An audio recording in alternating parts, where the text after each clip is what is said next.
apart from Aaron. What is Foucault? This is Durkheim. Relations of interdependence. Relations of intimate producing organic solidarity. What is Foucault? Come on. It's not that difficult. I've already told you this 20 times today. Yes, Jason? So, how to define the individual in their existence about saying I know. Right. It is the confinement, very good word, the confinement of the individual. That is how Foucault sees the division of labour. The confinement of the division of the confinement of the individual, as opposed to the sense of unity with others through interdependence. The focus on the relations of interdependence in the one case, and the confinement of individual, repression of individual on the other. Excellent. So they see the same phenomenon, but completely differently. Interesting. Yes. So the question is, what we are left with is, what is this disciplinary power? Well, as you know from the chapter you just read, it has three moments. It has hierarchical observation, it has normalization, and then examination. These are the strategies of power associated with disciplinary power.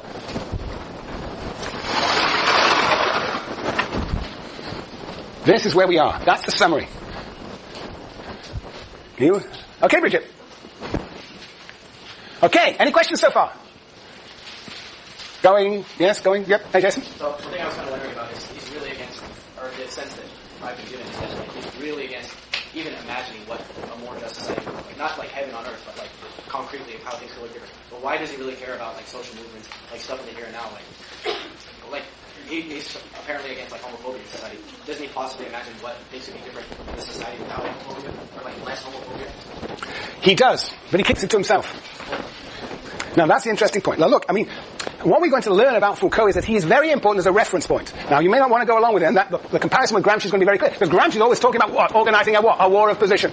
Now, and we'll see that Foucault will have nothing to do with that. Why? Well, he will have something to do with it, but he doesn't want to theorize it. He doesn't want to talk about it. As soon as you begin to imagine alternatives, whether it's the Marxian notion of communism, whether it's the Marcusian notion of sexual liberation, whether it is the Durkheimian notion of radical social democracy, whatever this project is, the danger is that it becomes a vehicle of power again. We know this in the case of communism in the Soviet Union. Indeed, one might say that in fact it became a vehicle. That basically what was Stalinism all about? Stalinism, we might say, was the use of Marxist ideas, Marxist ideology to sustain a system of oppression, totalitarian oppression. So Foucault is worried that any notion of utopia can be turned into a vehicle of power. And of course, he thinks that, there is Durkheim's utopia up there. And he thinks that trying to realize that meritocracy will be none other than another form of oppression in which people are, as you put it yourself, confined to positions in the division of labour. So he is terrified of formulating clearly utopias. He does not want to actually do that because of the fear that this will become the basis of a new form of power. Nick? What is the status quo? Is full power unite? What's the problem changing? Or is he not against change? Well, he is obviously for change. He spends his life engaged in social movements, and as you know from your blog, there is his participation in the defense of prisoner rights and expansion of prisoner rights, and his desire to allow not him to talk, but prisoners to talk. He wants to create a situation in which the subjugated can talk and speak to one another and to the world. But he does not want to have intellectuals formulating utopias. He's for the Iranian Revolution. He was at one point. He's for the Solidarity Movement. He's very clear about that when you read the article in the Daily Cow. But he doesn't want to actually begin to theorize those alternatives. He wants us, yes, to engage in action, but not to formulate programs. Yes. To Claudette. Wondering where power comes from in society.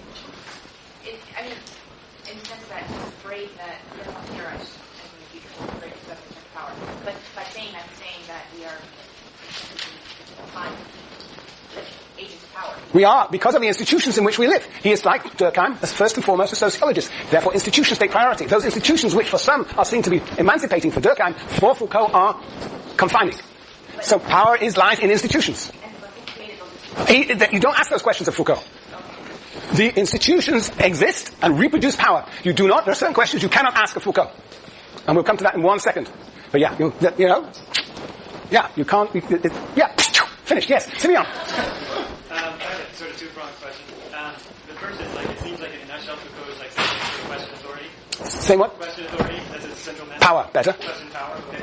But on the other hand, it's the way that he's accessing the audience. I mean, I literally spent an hour and a half reading 4 pages the other day. You know what I mean? It's really, really dense and not the type of thing where ordinary people can pick it up and start to question power. You know what I mean?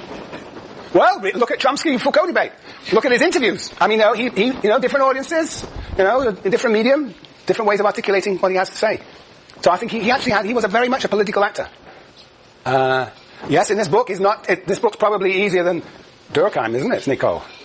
More fun, more engaging, but yeah, no, it's written it's French, you can't help it, I mean, you can't be an intellectual in France if you don't write in a bit obscurely. But he has a public persona too. Yeah, I know. Yeah, in America, everybody's supposed to write in accessible English with sentences that don't go longer than 2 lines. And, I know. But this, it stretches your mind, invigorates your mind, inspires you to what? To resist and rebel and write better prose. Yes, Rosa. I was wondering, for the movement that he supported, did he just expect people to move forward and to resolve something? If you can't, theorize anything in the future that helps change things.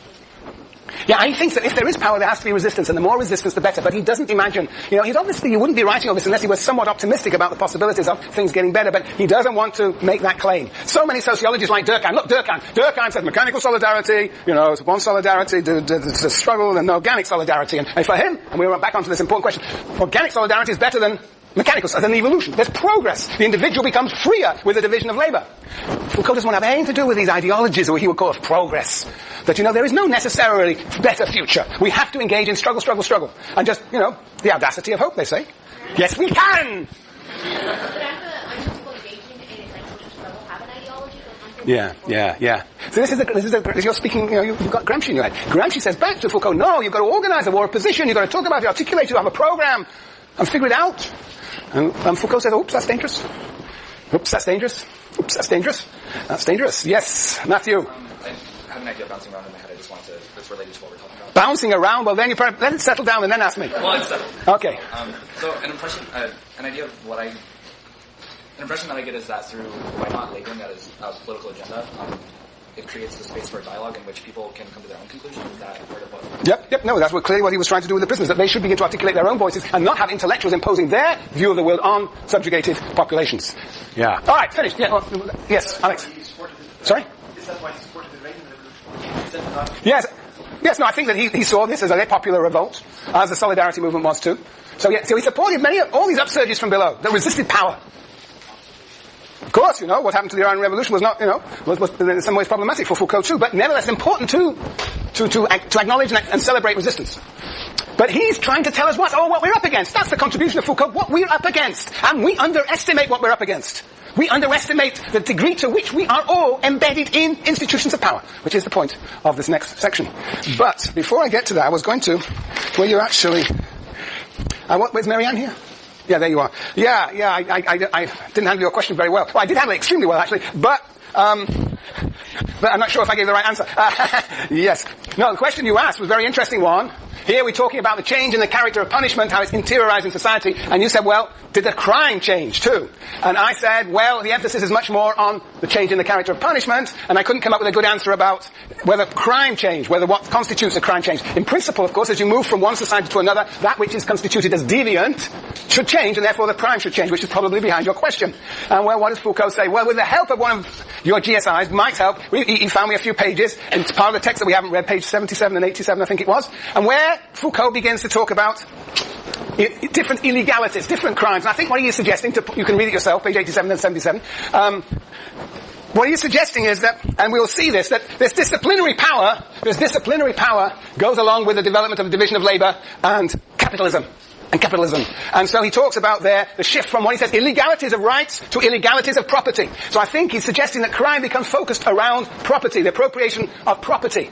And theft. So that's obviously to do with the idea of capitalism and private property on the one side. And before that, he's talking about illegalities of rights. To me, it's not exactly clear what he means by the illegalities of rights, but I think he's talking about feudalism, which was based on these ideas of customary relationships, customary rights, customary obligations between lord and serf. And it is the violation of those rights, those customary expectations, that becomes the crime. So the crime moves, indeed, changes its character. But the real focus of the book is much more on the changing character of punishment, the changing character of power. Yeah. Good. What else? Yeah. All right, let me answer another puzzle you all must have, is this, which is linked to, basically what Foucault says. This is wonderful, all these boards. What Foucault says, sovereign power to disciplinary power. That is a historical shift. The question is, do we have a transition? No, we don't. We can't theorize this transition. Basically, where are we? Where are we? Today, we are in disciplinary power. This is us. This is Michel Foucault. This is all of us, he says. If you want to have a theory of the transition from sovereign power to disciplinary power, you've got to be outside the two. Durkheim thinks he can stand outside history. Marx and Engels, well, let's say Engels thinks he can stand outside history and see the transition from SP to DP, or from feudalism to capitalism. Foucault says, no. We are all deeply embedded in disciplinary power. We can't see outside disciplinary power. We can only see the past through the lens of disciplinary power. We cannot have a theory of how you go from here to here because we cannot get outside this transition. We cannot get outside the transition. And nor can we say that disciplinary power is better or worse than sovereign power. They are two forms of power. We cannot compare the two. We are here. And of course the illusion is that this is wonderful compared with this. That's Durkheim, who says that we're here and there's been progress and things are better than they were. Well, Foucault says it's not clear that things are better. There's just two forms of power. We cannot say that this one is better than that. To say it is to not understand that we are all deeply embedded in this world of disciplinary power. You are embedded in this disciplinary power. That's what your daily life is all about. It's subjugation to disciplinary power. Right, Conrad? Tell me about it. Just got pulled over by the police. Just got pulled over by the police. Surveillance, hierarchical observation. How? Was there some video camera somewhere? Not to my knowledge, but... Not to your knowledge. Ha. I was followed for a long time, and it kind of made me wonder about a lot of things that entail disciplinary power. Yeah. We're constituted as individuals. But that's outside. That's every moment of your life. But even here, I'm looking at you. I'm watching you. Observation. Yes, Mari. Like with the idea of like the police pulling over, like wouldn't it be like an example of how you act to that? Like you feel like you've done something wrong, just leave the sirens on, like you just like yourself. Is that what happened? You thought of all the things you've done wrong for the last 10 years. Yeah, they find me for that bag of Skittles I took when I was 12. I mean, I guess, I don't know. Yeah, it's everywhere. But this class is, this whole university is organized on the basis that we shall see of disciplinary power. You're constituted as individuals and evaluated all the time. And has to know where is Neil? He's going to have to account for himself next time, right? You're taking exams, you're being normalized. You can't escape it. And I can't escape it too. You're evaluating me. Oh, yes you are. I feel totally evaluated. When I screw up, I feel terrible. I think, well, dare I come back next week? Yeah. Look, okay. So, the point is for Foucault, you can't get outside disciplinary power. It invades all arenas. There was no way of standing outside and saying, this is a theory from sovereign power to disciplinary power. That's what Engels says. He says, there's capitalism, and it's got these laws. But no. Foucault says, we're all in here, and we have illusions that we are outside power sometimes, and can construct science as objective, but no, we can't. We are the subject. Our very science that we produce, the sociology we produce, is a function of the relations of power we are inserted in. Okay, I just thought I'd let you know about that. Okay, good. Now I want to move on to these three dimensions of disciplinary power. Hierarchical, organized, observation, normalization, examination. Okay, you all ready? I guess you're all worn out. It's Thursday. No? Okay. See, we should really have lots of films for this part of the course. All right. Look, let me read to you on page 170. Let me see if I can do it dramatically. No, I can't. This is not drama. There's 170. Where I think he really is talking about how disciplinary power creates individuals for the division of labor. For the division of labor. For the division of labor. 170. Okay.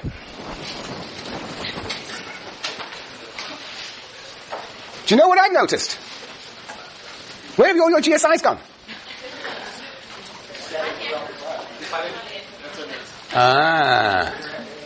Yes, look at that. And we have a secret code language, You're being watched from every quarter. Yeah, it's not a laughing matter. Well, look, you're in deep trouble. Oh, hey, Jason, you didn't realize how much you're being watched. There's a telescope on you. And there's all those video cameras in the ceiling. Yes. And you may not believe me, but now you do. You're going to be worrying about this. Just like Conrad was worrying about all the things he did in the last 10 years. Yes, okay, very good. Page 170. This is all about hierarchical observation. Anyway, this is the general statement that introduces this chapter, which is, in my view, the chapter where he talks about the way individuals are produced for the division of labor, starting from line 246. Conrad, why don't you read it? Instead of bending all the subjects into a single uniform mass. Instead of bending all the subjects into a single uniform mass. What does that remind you of? Well, who said Durkheim? Very good, Aaron. Why did it say, why Durkheim? That's right. Remember? That's it. Bending people into a collective mass so there's no individuality. So instead of